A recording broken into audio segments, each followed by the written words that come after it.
घनश्याम और उसका भाई कृष्ण मोहन का टूरिज्म का बहुत अच्छा बिजनेस था।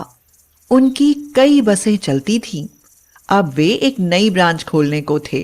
घनश्याम, आज हमारी कंपनी में पार्टी आने वाली है। हम उसको अटेंड करने के लिए जा रहे हैं। अगर ये डील पक्की हो जाएगी तो हमें बहुत फायदा होगा। हाँ भैया, वैसे भी अभी मार्केट में हम नंबर 1 पर चल रहे हैं। एक दिन कृष्ण मोहन और उनकी पत्नी कार से जाते हैं। वहां अचानक उनकी कार का एक्सीडेंट हो गया और उन दोनों की मौके पर ही मौत हो गई। उनकी एक छोटी सी बेटी थी जिसका नाम राखी था। अब वह अपने चाचा घनश्याम के पास रहने लगी। राखी की चाची आरती बहुत अत्याचारी स्वभाव की थी। आरती खुश होकर मन ही मन में कहने लगी, मजा आ गया, इतनी सारी संपत्ति भी हमें मिल गई और साथ में एक नौकरानी भी। घनश्याम तो बाहर अपने काम पर चला जाता तो आरती उस बेचारी राखी पर बहुत जुल्म करती। बड़े अंधेरे ही उसको जगा देती और कहती, चल उठ, जल्दी से झाड़ू पोछा करके नाश्ता भी बना ले। राखी अभी छोटी थी, वह अच्छा नाश्ता नहीं बना पाती तो आरती उसकी खूब पिटाई लगाती और उससे कहती, केवल बैठे बैठे खाने भर की है। हाँ, हमने क्या तेरा ठेका लिया हुआ है? कोई बढ़िया चीज खाने के लिए आती तो वह अपनी बेटी रोली को दे देती और कहती, लो बेटी रोली, सेब खा लो, तुम तो बहुत दुबली होती जा रही हो। राखी यह सब देखकर ललचाती और कहती, चाची, मुझको भी दे दो थोड़ा सा। चल हट, हाँ, इतना फालतू नहीं भरा पड़ा है हमारे यहाँ। हाँ, तो फिर मैं कोई काम नहीं करूंगी। इस बात पर आरती ने उसकी बहुत पिटाई लगाई। उसी समय घनश्याम आ गया। उसने यह देखा तो कहा, अरे, उस बेचारी बच्ची को क्यों मारती हो? तुम्हें शर्म नहीं आती? उसकी कितनी बड़ी संपत्ति हम लोग लिए बैठे हैं। भगवान से डरो। जाओ जाओ, तुम डरो भगवान से। अगर यह यहाँ रहेगी तो मैं इस घर में नहीं रहूंगी, नहीं तो तुम चुप बैठो। हाँ। घनश्याम परेशान होकर वहां से चला गया, लेकिन आरती तो अब राखी से चिढ़ गई थी। उसने राखी से कहा, देख अब मैं तेरा क्या हाल करती हूँ, नहीं तो जब तक तू यहाँ रहेगी ना, यह तेरा चाचा रोज मुझसे लड़ाई किया करेगा। आरती डरने लगी थी कि कहीं ऐसा ना हो कि घनश्याम राखी की संपत्ति उसको दे दे। वह बहुत लालची थी, इसलिए दिन रात तरकीब लगाने लगी। एक दिन एक बाजीगर खेल दिखाने आया। उसने कहा, मुझे एक बच्चे की तलाश है जो मेरे साथ काम कर सके। आरती ने उस बाजीगर से राखी का सौदा कर लिया। आरती बोली, मैं 2 लाख रुपए लूंगी, तुम इसे हमेशा के लिए यहाँ से लेकर चले जाना, आसपास नजर भी मत आना। बाजीगर ने कहा, ठीक है, मैं इसे लेकर मुंबई चला जाऊंगा। अब आरती सोचने लगी कि राखी को वह बाजीगर के हाथों किस प्रकार सौंपे। उसको यह मौका भी मिल गया। शहर में मेला लगता था। आरती राखी से बोली, चल राखी, तुझे मेला दिखाने ले चलूं। चाची, आपने तो मुझे कभी कुछ नहीं दिखाया, आज मुझे मेला दिखाओगी? हाँ, तू क्या मेरी बेटी नहीं है? अब मैं तुझे खूब प्यार करूंगी। वह राखी को लेकर मेले में गई। वहां उसको खूब मिठाइयां खिलाई और झूले पर भी बिठाया। राखी झूला झूलने लगी तो आरती वहां से गायब हो गई। असल में उसने तमाशा दिखाने वाले को 2 लाख रुपए लेकर राखी को उसे बेच दिया था। झूले से जैसे ही राखी उतरी, बाजीगर ने उससे कहा, चलो, तुम्हारी चाची ने तुमको बुलाया है। बाजीगर उसको अपने साथ मुंबई ले गया।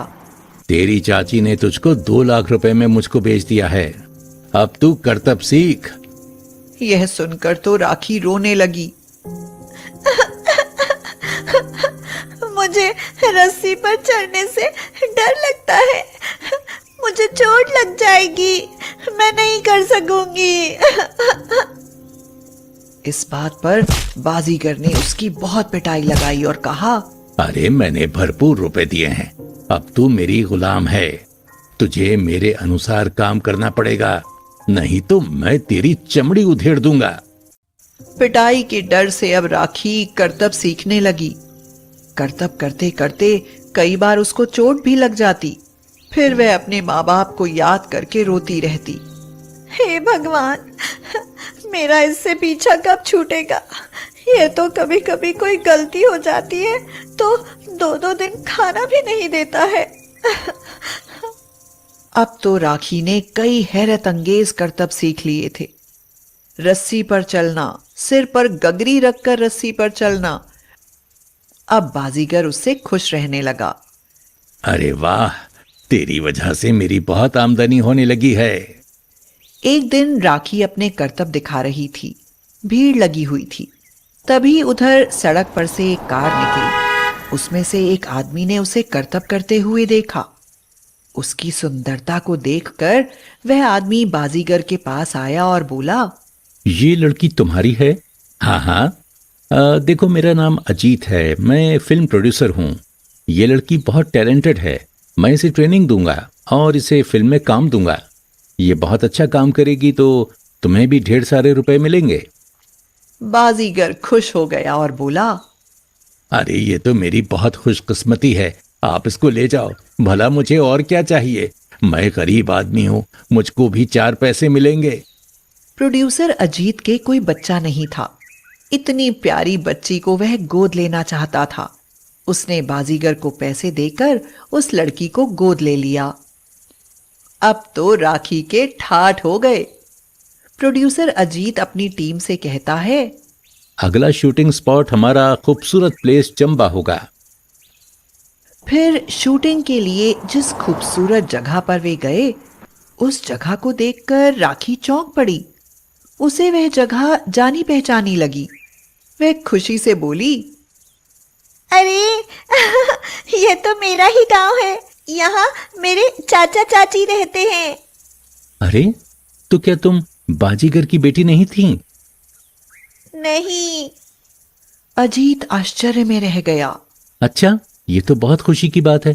तब तो यहाँ बहुत अच्छा लगेगा। ये बताओ तुम कहाँ पर रहती थी? राखी भागकर अपने चाचा घनश्याम के घर में गई। पीछे पीछे प्रोड्यूसर अजीत भी गए। घनश्याम ने जब राखी को देखा तो वह हैरान रह गया। उसने राखी को गले से लगा लिया और बोला, राखी तुझको मैंने कहाँ कहाँ नहीं ढूंढा मेरी बच्ची। थाने में भी रिपोर्ट दर्ज करवाई थी। तुझको तो ढूंढते ढूंढते हम थक गए। बेटी तू कहाँ चली गई थी? तेरी चाची ने बताया कि तुझे मेले से कोई किडनैप करके ले गया था।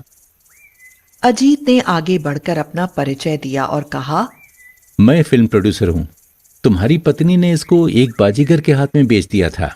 बाजीगर इसको करतब सिखा रहा था, तभी मेरी नजर इस पर पड़ गई। लड़की टैलेंटेड थी तो मैंने इसको गोद ले लिया है। क्या? यह सुनते ही घनश्याम तो जैसे आसमान से गिर पड़ा।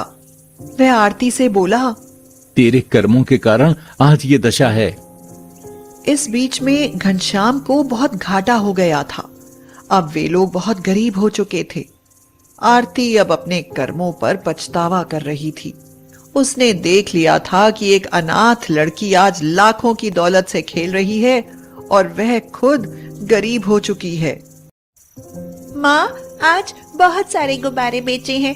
इनमें अंतरा ने गुस्सा दिखाते हुए कहा, लेकिन माँ, तुम्हारी दवाई। तुझसे कितनी बार कहा है कि तू बाहर मत जाया कर, पर क्यों नहीं मानती? अंतरा ने गुस्सा दिखाते हुए कहा, लेकिन माँ, तुम्हारी दवाई भी तो जरूरी है। दवाई नहीं खाओगी तो कैसे सही होगी? लेकिन मेरी बच्ची, ये जमाना बड़ा खराब है। तू लड़की है। जानती हूँ माँ, तुम अच्छी हो जाओ, फिर मैं कहीं नहीं जाऊंगी। आज बाबा हमारे साथ होते तो गोलू और मैं एक अच्छी जिंदगी जी रहे होते। मुझे और गोलू को यूं रोड पर गुब्बारे बेचने की जरूरत नहीं पड़ती। कहते कहते सलोनी की आंखों में आंसू आ गए। अंतरा जानती थी कि वह अब कुछ ही दिनों की मेहमान है, क्योंकि वह ब्लड कैंसर से जूझ रही थी। गुब्बारे बेचकर सिर्फ घर का खर्चा चल सकता है, बीमारी का खर्चा नहीं। वह लेटी हुई यही सोच रही थी और उसकी आंखों से आंसू गिर रहे थे। सलोनी 13 साल की है और गोलू 9 साल का। 7 साल से उनके पिता का कुछ अता पता नहीं है। अंतरा सोच रही थी, अगर मुझे कुछ हो गया तो मेरे बच्चों का क्या होगा। हाय। ये सोचकर अंतरा को घबराहट होने लगी और अचानक से उसकी तबीयत बहुत बिगड़ गई। सलोनी जोर जोर से रोने लगी। दोनों बच्चे उसके हाथ पैर मसलने लगे। सलोनी बोली, क्या हुआ माँ? तुम ऐसे क्यों कह रही हो? तुम ठीक तो हो ना? गोलू, तू माँ को देख, मैं जरा निहाल चाचा को बुलाती हूँ। अंतरा ने कहा, नहीं सलोनी, तू कहीं मत जा। दोनों बच्चे मेरे पास बैठो। ये कहते हुए अंतरा को तेज खांसी उठी और मुंह से खून आने लगा।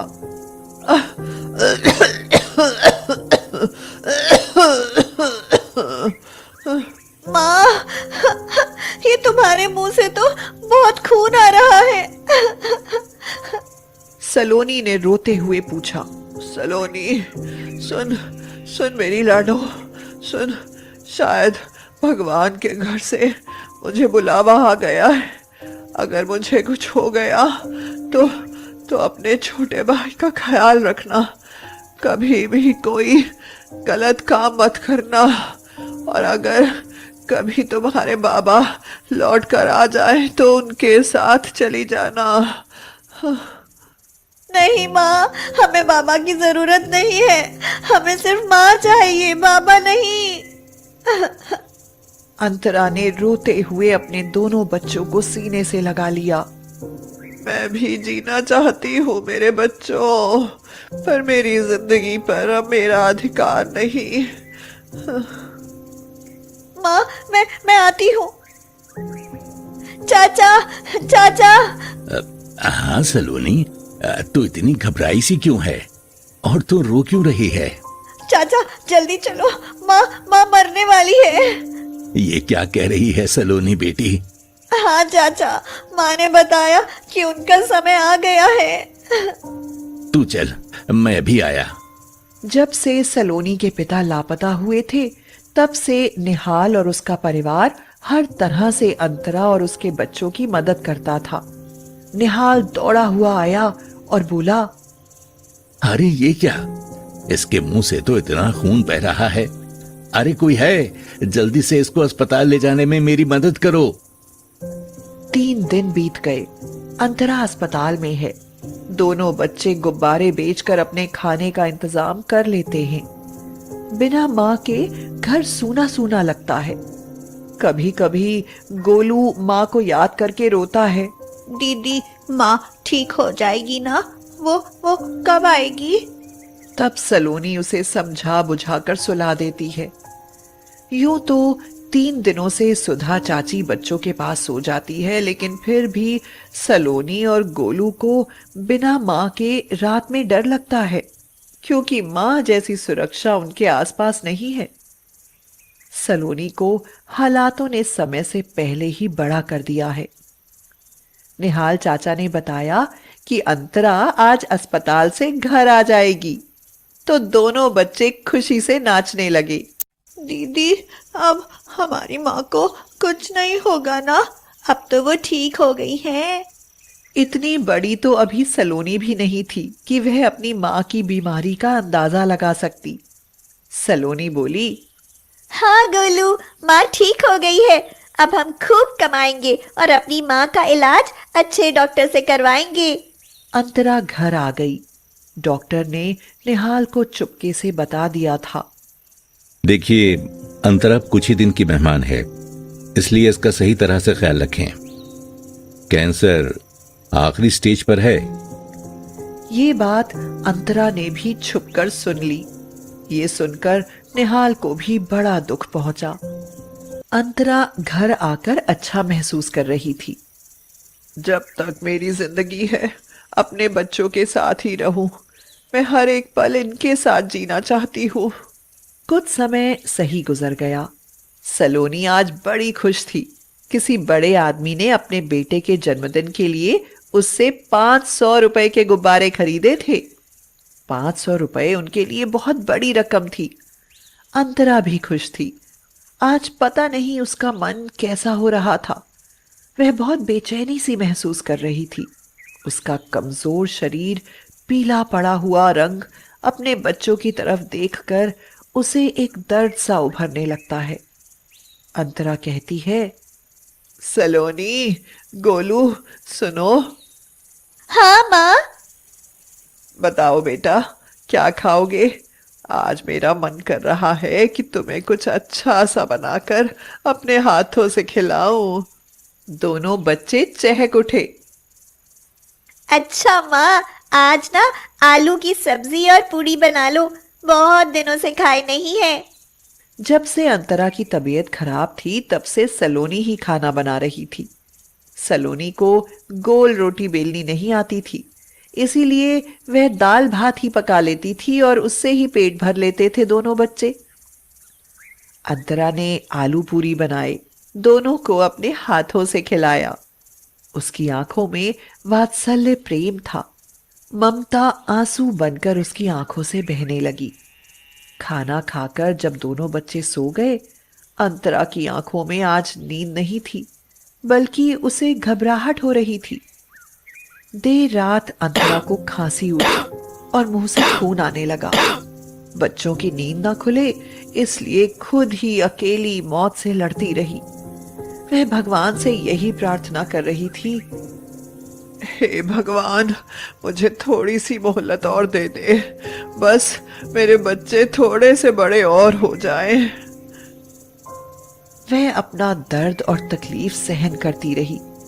कुछ गहने जो उसकी माँ ने उसकी शादी में उसे दिए थे और कुछ रुपए जो उसने पाई पाई करके जोड़े थे, सलोनी के कपड़ों में उसने छुपा कर रख दिए, क्योंकि उसे लग रहा था कि शायद आज उसकी जिंदगी की आखिरी रात है। कांपते हुए हाथों से उसने एक चिट्ठी भी लिख कर रखी। सुबह हो चुकी थी। गोलू ने मां को देखा। उसकी आंखें फटी हुई थी, मुंह और बिस्तर खून से लथपथ थे। मां को देखकर वह जोर से चिल्लाया, दीदी! सलोनी दौड़ कर आई और जोर जोर से रोने लगी। क्या हो? दोनों बच्चे मां को जगाने की कोशिश करते रहे, लेकिन मां कहाँ थी? मां तो जा चुकी थी। दोनों बच्चे फूट फूट कर रो रहे थे। सलोनी ने अपने भाई को गले लगाया।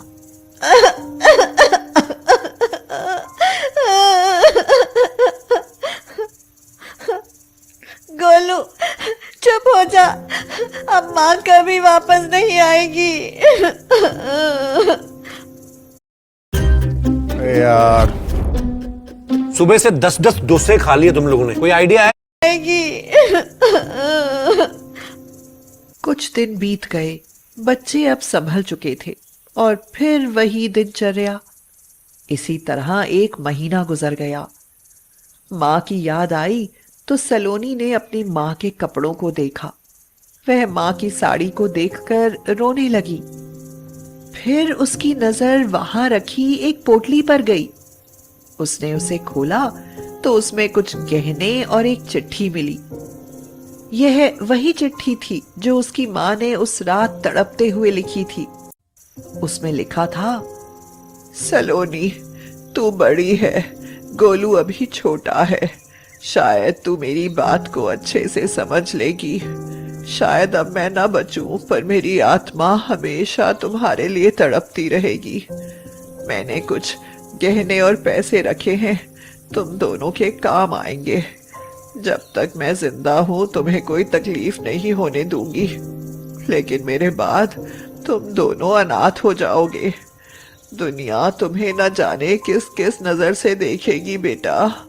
अपना ख्याल रखना। इस चिट्ठी के पीछे तुम्हारे बाबा के घर का पता लिखा है। मैंने तुम्हें कहा कि तुम्हारे बाबा कहीं लापता हो गए थे, लेकिन सच तो ये है कि वो मुझसे बहुत साल पहले नाराज होकर चले गए थे और वहीं उन्होंने किसी और से शादी कर ली। पर क्या पता तुम दोनों को देखकर उनकी नाराजगी खत्म हो जाए। मेरे बाद इस चिट्ठी के पीछे लिखे पते पर चले जाना। वहां तुम्हारी दूसरी माँ भी होगी। उसे कभी सौतेली माँ मत समझना। मुझे माफ कर देना, ये बात मैंने तुमसे छुपा कर रखी। मेरे बाद गोलू का ख्याल रखना सलोनी। चिट्ठी पढ़कर सलोनी को बाबा के लिए बहुत बुरा लगा और उसने सोचा, बाबा, आपने क्यों ऐसा किया? नहीं करना चाहिए था ऐसा आपको। उसकी आंखों से आंसू बह रहे थे, मगर बाबा से मिलने की उम्मीद भी थी उसे। गोलू को साथ लेकर वह उस लिखे हुए पते की तरफ निकल गई। कुछ घंटों बाद वह अपने बाबा के घर के सामने थी। एक व्यक्ति जो घर से बाहर निकला, वह ही उसका बाबा था। अपने बाबा को देखकर वह उनसे लिपट गई। बाबा ने उसे पहचान लिया। सलोनी, मेरी बच्ची है तू। तू यहाँ कैसे? सलोनी बोली, बाबा, माँ मर चुकी है। क्या कह रही है तू? हाँ बाबा, मरने से पहले माँ ने ये चिट्ठी लिखी थी जो मुझे अब मिली है। उसके बाबा ने चिट्ठी पढ़ी और दोनों बच्चों को गले से लगा लिया। मुझे माफ कर दे, मैंने तुम लोगों का बहुत दिल दुखाया है। अब हम एक साथ रहेंगे। अंदर चलो। हाँ, अंदर चलो। और फिर उनकी जिंदगी की एक नई शुरुआत होती है। संदीप एक गरीब परिवार से था। वह अपनी भेड़ बकरियों को चराता हुआ जंगल की तरफ जा रहा था। उसे कहीं से एक बच्चे के रोने की आवाज आई। पहले तो वह अनसुना करता रहा, लेकिन वह आवाज इतनी बढ़ने लगी कि वह उस आवाज तक पहुंचने के लिए खुद को रोक नहीं पाया। उसने सुना कि ये आवाज एक बहुत बड़े लकड़ियों के ढेर के नीचे से आ रही है। वह बोला, हे भगवान, इन लकड़ियों के अंदर कोई बच्चा फंसा है। ओहो, बहुत तेज गर्मी है, वो कैसे सांस ले रहा होगा। हे भगवान, उसकी रक्षा करना। मैं उसे निकालने की कोशिश करता हूं। संदीप ने सारी लकड़ियां हटा दी। उसने देखा कि उन लकड़ियों के नीचे एक सूखा हुआ कुआं है जिसमें एक बच्चा पड़ा है। उसने उस बच्चे को बाहर निकाला और देखा कि वह एक लड़की है। कोई जानबूझकर उसे कुएं में फेंककर लकड़ियों से ढक गया था। वह जल्दी से उसे घर लेकर आया और अपनी पत्नी माधुरी से बोला, अरे माधुरी, ओ माधुरी, अरे जल्दी बाहर आओ। माधुरी बोली, अरे ये बच्ची कौन है? अरे वो बाद में बताता हूं, पहले तुम इसके मुंह में पानी तो डालो। माधुरी ने उसे पानी पिलाया। बच्ची चुप हो गई। माधुरी, ये बच्ची मुझे जंगल में पुराने कुएं से मिली है। पता नहीं कौन छोड़कर गया है। बेचारी थोड़ी देर और नहीं जाता तो मर जाती। तो आप इसे यहाँ क्यों उठा लाए? अरे तो और क्या करता भाग्यवान, वहां क्या ऐसे मरने के लिए छोड़ देता। तो हमने क्या अनाथ आश्रम खोला हुआ है? अरे कभी तो अच्छे बोल बोला कर। लड़की जात है, किसे सौंप दूं? घर में 4 खाते हैं, एक और सही। बहुत ही प्यारी बच्ची है ये। काजल बेटा, सोनम के छोटे कपड़े रखे होंगे, ला दे, बदल देती हूँ। बच्ची बहुत सुंदर थी, इसलिए उसका नाम रूपम रखा गया। संदीप सुबह अपनी भेड़ बकरियों को चराने निकल जाता। शाम को जब वह लौटता तो उनका दूध निकालकर डेयरी पर दे आता। यही उसकी कमाई थी। समय बीतता गया। संदीप तो चला जाता, लेकिन माधुरी पूरे दिन रूपम से काम करवाती थी। वह बहुत ही चालाक औरत थी। माधुरी बोली, सुन रूपम, आज मेरी तबीयत सही नहीं है। ये अनाज रखा है, इसे चक्की पर पीस ले। लेकिन माँ, मुझे पीसना नहीं आता। खाना तो आता है, एक बार मैं बता देती हूँ, फिर तू आसानी से पीस लेगी। हाँ। रूपम पूरे दिन अनाज पीसती रही, लेकिन संदीप के आने से पहले माधुरी ने उसे चक्की से हटा दिया। रूपम काजल और सोनम के पुराने कपड़े पहनकर दोनों बहनों की जूठन खाकर बड़ी होती रही। वह उनके साथ स्कूल भी जाती थी, मगर माधुरी उसे पढ़ने का समय ही नहीं देती थी कि कहीं वह उसकी बेटियों से ज्यादा ना पढ़ जाए। एक दिन संदीप को बुखार चढ़ा आया। उसने माधुरी से कहा, माधुरी, आज तुम भेड़ बकरियों को चरा लाओ। मुझ में उठने की हिम्मत नहीं हो रही है। तो माधुरी बोली, मेरे वश की बात नहीं है पूरे दिन जंगल में भटकना। ना ना, मुझसे नहीं हो पाएगा। हाँ। इस पर रूपम बोली, पिताजी, मैं चली जाऊंगी इन्हें चराने। ये बेचारी पूरे दिन भूखी रहेंगी, और भूखी रही तो दूध कैसे देंगी? तू जाएगी? नहीं रूपम, तू स्कूल जा। अरे वैसे भी तेरी 12वीं की पढ़ाई है। काजल चली जाएगी। वैसे भी वो पढ़ाई छोड़कर घर में ही तो बैठी है। काजल ने कहा, मैं आपने ऐसा सोच कैसे लिया पिताजी? पढ़ाई छोड़ देने का मतलब यह नहीं है कि मैं भेड़ बकरियां चराने जाऊंगी। रूपम को ही भेज दो। हाँ, आप चिंता ना करें पिताजी, मैं जाती हूँ। रूपम जानवरों को लेकर जंगल की तरफ चली गई। वह पेड़ की छांव में एक बड़े से पत्थर पर बैठकर मन ही मन कहने लगी, हे प्रभु, माना कि मैं अनाथ हूँ, लेकिन मेरे नसीब में क्या तुमने जरा भी सुख नहीं लिखा? जब भी माँ को काजल और सोनम दीदी को प्यार करते देखती हूँ तो मेरी भी इच्छा होती है कि मेरी भी माँ होती। मैं हमेशा उन दोनों की उतरन पहनती हूँ, उनकी जूठन खाती हूँ। क्या मेरा नसीब कभी नहीं बदलेगा? तभी उसे एक स्त्री दिखाई दी जो देवी के समान दिख रही थी। उसके चारों तरफ रोशनी थी। वह बोली, बेटी, तुम्हारा नसीब जरूर बदलेगा। इस पत्थर के पीछे एक गठरी रखी है, उसे तुम अपने घर ले जाना, फिर देखना तुम्हारा नसीब कैसे बदलता है। रूपम गठरी देखने के लिए पीछे मुड़ी तो वहां सच में एक गठरी रखी हुई थी। रूपम उसे उठाने लगी तो उसमें बहुत वजन था। रूपम सोचने लगी, अरे ऐसा क्या है इसमें जो इतना भारी है ये? उसने सोचा कि इसे खोलकर देखूं। गठरी खोलकर देखा तो उसकी आंखें खुली की खुली रह गईं। उसमें बहुत सारे गहने, पैसे, हीरे जवाहरात भरे हुए थे। उसने चारों तरफ देखा मगर दूर तक उसे कोई नहीं दिखाई दिया। वह स्त्री भी अब यहां नहीं थी। उसे पास में सिर्फ उसकी भेड़ बकरियां दिखाई दी। वह गठरी और अपने जानवरों को लेकर जल्दी ही घर वापस आ गई। रूपम अपनी माँ और पिताजी को आवाज लगाते हुए बोली, पिताजी, माँ, जल्दी बाहर आओ, देखो जरा मुझे क्या मिला है। आवाज सुनकर सब बाहर आ गए। गठरी का सामान देखते ही वो लोग चौंक गए। बेटी, ये किसकी है और तुझे कहाँ मिली? पिताजी, मैं अकेली बैठी हुई अपने नसीब को दोष दे रही थी, तभी मुझे एक स्त्री दिखाई दी। वह मुझे ये देखकर अंतर्ध्यान हो गई। उन्होंने कहा कि इसे घर ले जाओ, फिर देखना तुम्हारा नसीब कैसे बदलता है। अरे बेटी, तू तो बहुत भाग्यशाली है जो तुझे किसी देवी ने इतनी बड़ी धरोहर दी। ये लाखों की नहीं, करोड़ों की संपत्ति है।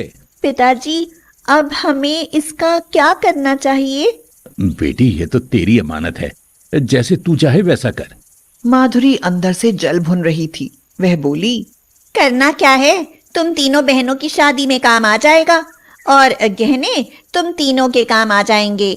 नहीं माँ, ये खजाना मैं शादियों में नहीं बल्कि किसी नेक काम में लगाऊंगी। माधुरी सोचने लगी, कहीं ऐसा ना हो ये बाप बेटी सब कुछ दान कर दें। क्यों ना रात में ये खजाना मैं कहीं ऐसी जगह छुपा दूं जो किसी को मिले ही ना। बाद में मेरी बेटियों के काम आ जाएगा, फिर बोल दूंगी कि चोरी हो गया है। रात में जब सब सो गए, माधुरी उठी और जमीन में गड्ढा खोदकर खजाने की गठरी वहां दबा दी। ऊपर से वहां संदूक रख दिया। लेकिन जब वह वहां से चली तो माधुरी गिर पड़ी। उसे कुछ नहीं दिखाई दे रहा था। वह जोर से चिल्लाई, काजल के पापा! माधुरी की आवाज सुनकर सभी दौड़े दौड़े आए। संदीप ने बोला, क्या हुआ? माधुरी गिर कैसे गई? इस पर माधुरी घबरा कर बोली, मुझे कुछ दिखाई नहीं दे रहा है, लगता है मेरी आंखों की रोशनी चली गई। लेकिन अचानक ऐसे कैसे हो सकता है? और तुम इस कमरे में क्या कर रही थी? माधुरी सोचने लगी। मैंने रूपम के गहने और जवाहरात की गठरी चुराई है। ये उसी का नतीजा है।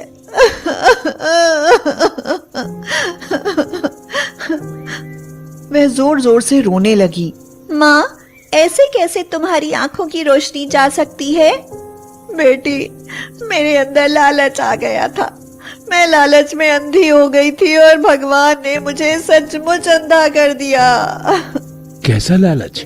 मैंने रूपम की गठरी चुराकर संदूक के नीचे गड्ढा खोद कर दबा दी। मेरे मन में आया कि मैं ये सिर्फ अपनी बेटियों को दूंगी, और जैसे ही मैं मुड़ी मेरी आंखों की रोशनी चली गई। रूपम बेटी, मुझे माफ कर दो। मुझे ऐसा नहीं करना चाहिए था। माँ, आपको ऐसा नहीं करना चाहिए था। माँ, आज आपने मुझे बेटी कहा, मुझे बहुत अच्छा लगा। नहीं तो आपने कभी अनाथ के सिवा मुझे कुछ कहा ही नहीं। अब तुझे हमेशा लाड़ करूंगी, बस एक बार मेरी आंखों की रोशनी आ जाए। संदीप ने संदूक हटाकर वहां से वह गठरी बाहर निकालकर रूपम के हाथ में दे दी।